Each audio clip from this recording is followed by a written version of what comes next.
Bonjour, je m'appelle Anna Joffo. J'ai toujours fait du dessin depuis toute petite et j'ai participé à un cours de dessin pour adultes, un cours de nu, dans le centre du Marais quand ma mère à l'époque donnait des cours d'écriture. Donc pour pas que je m'ennuie, elle m'avait mis dans un cours de dessin.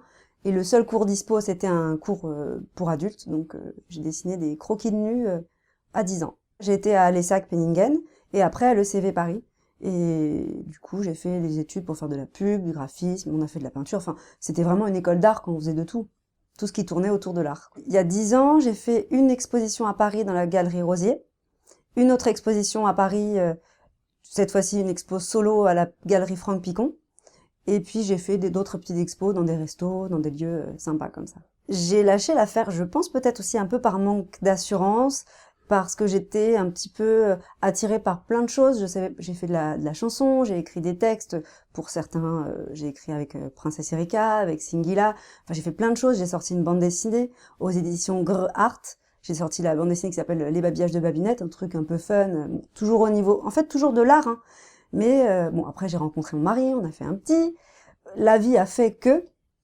Et puis la peinture, j'étais intimidée d'y revenir. Je pense que j'osais pas. Je sais pas, comme si j'étais pas légitime, ou est-ce que je vais réussir à refaire, à repeindre, comme on n'a pas fait de vélo depuis longtemps, on remonte dessus, est-ce que je vais pas me casser la gueule? Et ben, je pense que j'ai eu peur aussi, alors que j'en avais vraiment envie depuis longtemps, puis en plus, j'avais pas d'atelier. Et après, on a déménagé dans notre maison à Conflans-Sainte-Honorine, et j'ai eu un grand espace de disponible, et je me suis dit, tiens, c'est l'occasion de reprendre. Donc j'ai repris avec un peu angoisse, comme si on me regardait derrière la porte, qu'est-ce qu'elle va nous pondre?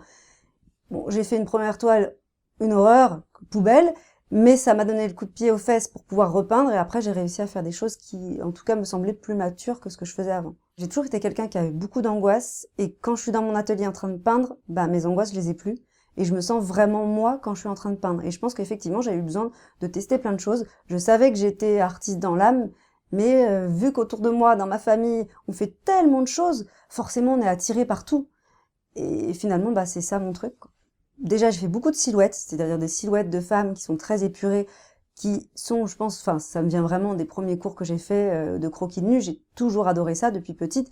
Et puis même en classe, hein, dès qu'on était en cours de croquis de nu, j'adorais. On faisait aussi des cours où il y avait la modèle qui allait poser pendant 4 heures. Et pendant 4 heures, elle prenait la pose et on faisait des croquis. Pour le coup, c'était plus des croquis, c'était vraiment du dessin d'études. C'était vraiment intéressant. Moi, j'ai toujours été fascinée par le corps de la femme, les courbes, j'ai toujours trouvé ça magnifique, donc j'ai retravaillé ça à ma façon. Cet été, j'ai commencé une nouvelle série de peintures qui s'appelle Visage du monde, et qui est vraiment inspirée de tout ce que j'ai pu rencontrer autour de moi, aussi bien dans mon enfance, parce que moi je suis née dans le 18e, j'ai passé toute mon enfance et toute mon adolescence dans le 18e, donc avec un paysage multiculturel et qui était passionnant pour moi.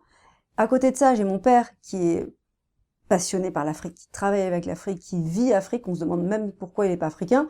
Et du coup, c'est vrai que j'ai un amour pour ça, quoi, pour toutes ces cultures. Moi, j'adorerais aller en Afrique, mais j'ai peur de l'avion, donc je peins des Africaines. Et moi, j'ai toujours eu un rapport au corps qui était très très très difficile. J'étais une enfant un peu spéciale. Bon, je pense que tout le monde est spécial dans son genre, mais moi j'avais des TOC depuis l'âge de 10 ans, et en fait, en devenant adolescente, toutes ces obsessions et ces tocs, toutes ces angoisses se sont mises sur mon corps, et mon corps est devenu le support de mes angoisses, quelque chose de très négatif. Et finalement, en faisant ces silhouettes, je me réapproprie mon corps, je me réapproprie le corps de la femme, parce que finalement, toutes les femmes subissent des pressions sur leur corps, se font elles-mêmes pression par rapport à ce à quoi elles doivent ressembler.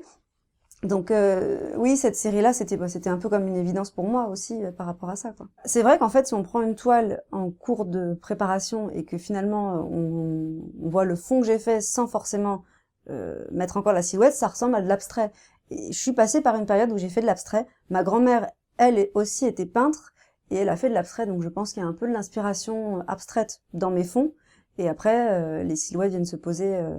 Au départ, moi, je suis graphiste, j'ai mon diplôme de graphiste que j'ai reçu à l'ECV, et c'est vrai que j'ai un œil de graphiste aussi dans mon travail, pas forcément que de peintre, pardon, mais donc du coup, oui, effectivement, dans la façon dont je prépare mes visages, souvent je prends des morceaux de visage qui me plaisent, que je peux trouver sur des photos, et je compose des visages que finalement j'invente de toutes pièces, et en partant de ça, je crée un graphisme qui me sert ensuite de base pour faire ma peinture.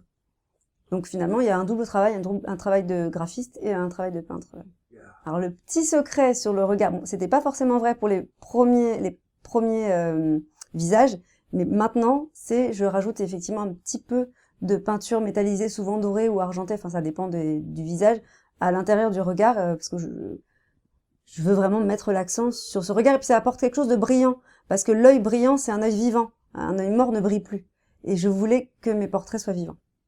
J'ai eu la chance de pouvoir exposer tout le mois de septembre au Moulin de la Galette, et en fait, ce qui s'est passé, c'est que ça s'est passé très très bien, les patrons étaient super contents, si bien que le jour où j'ai voulu faire le décrochage, ils m'ont dit non, on adore trop, c'est trop bien, donc est-ce que tu peux les laisser jusqu'au mois d'octobre, enfin fin octobre, donc du coup j'ai eu la chance de faire 2 mois au Moulin de la Galette. Le salon Art Shopping, alors là c'était quelque chose, c'était la première fois de ma vie que je participais à un salon, d'ailleurs c'est pour ça que je suis passée par Mécénat-Vie qui eux s'occupent d'artistes, donc eux avaient loué un stand, et les artistes pouvaient louer une partie de ce stand, donc j'avais pas eu mon stand à mon nom, j'avais un petit morceau de stand, ce qui finalement était très bien pour commencer, parce que franchement, il y a énormément d'artistes, on sait plus où donner de la tête, et ça s'est finalement très très très bien passé, contre toute attente, j'ai eu des accroches avec des galeries, beaucoup de retours très positifs, donc très très bonne expérience, et je pense le faire l'année prochaine avec un stand à moi toute seule. Alors, il y a des contrats à venir avec des galeries ou avec des personnes qui s'occupent d'art, donc ça, c'est des choses qui sont en train de se faire.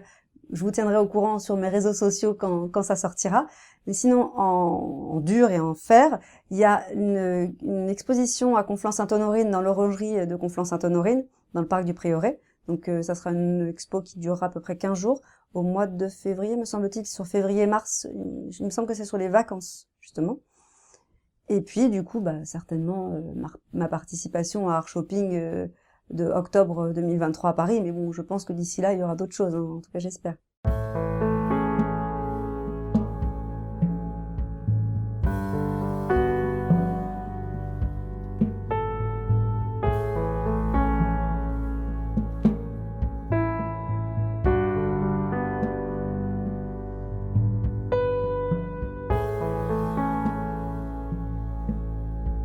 Quand je peins un visage, souvent, je me demande chez qui il va arriver et quelles sont les énergies que je suis en train de mettre dans la peinture qui vont finalement arriver chez la personne. Parce que moi, je crois beaucoup aux énergies et aux ondes et tout ce qu'on met dans sa peinture. C'est-à-dire que si je suis très très angoissée, je vais pas avoir envie de mettre mes angoisses dans ma toile et que les gens se retrouvent avec mes angoisses accrochées au mur. Donc j'essaie toujours d'être dans un mood, un bon mood, un mood rempli de bonnes ondes. Elle me fixe un peu trop Aminata, même, parce que parfois, il m'arrive de dormir dans mon atelier quand j'ai besoin, et parfois, je lui dis, mais arrête de me regarder comme ça, tu me mets mal à l'aise. Je sais pas à quoi elle pense, mais je pense qu'elle a une petite tristesse que tout le monde n'arrive pas forcément à voir, mais il y a quelque chose... Je la verrais bien enceinte. Elle a un œil de femme qui porte la vie. Mais Katerina, qui est donc ukrainienne, en fait, c'est ma façon de rendre hommage aux Ukrainiennes. Je suis moi-même d'origine russe et ukrainienne, donc c'est vrai que ça me fait mal au cœur, vraiment ça me bousille les tripes de voir ces deux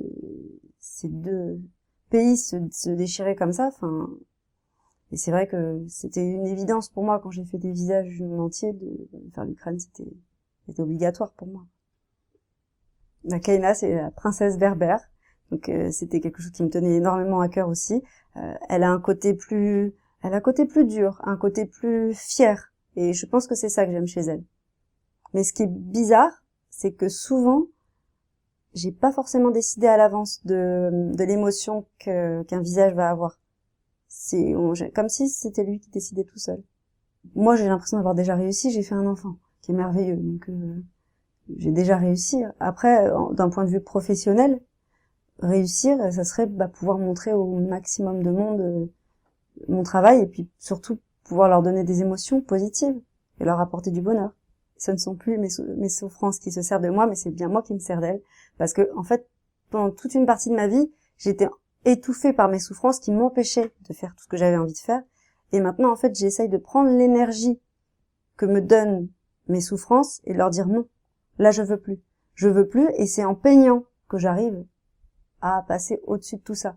Et finalement, en peignant des femmes, parce que moi, mes souffrances viennent beaucoup de ma féminité, et du coup, c'est pour ça que c'est un thème qui est important pour moi et qui finalement m'aide à aller mieux, parce que je sais que j'avais été voir des psys qui n'étaient pas aussi doués que mes toiles pour m'aider à aller mieux.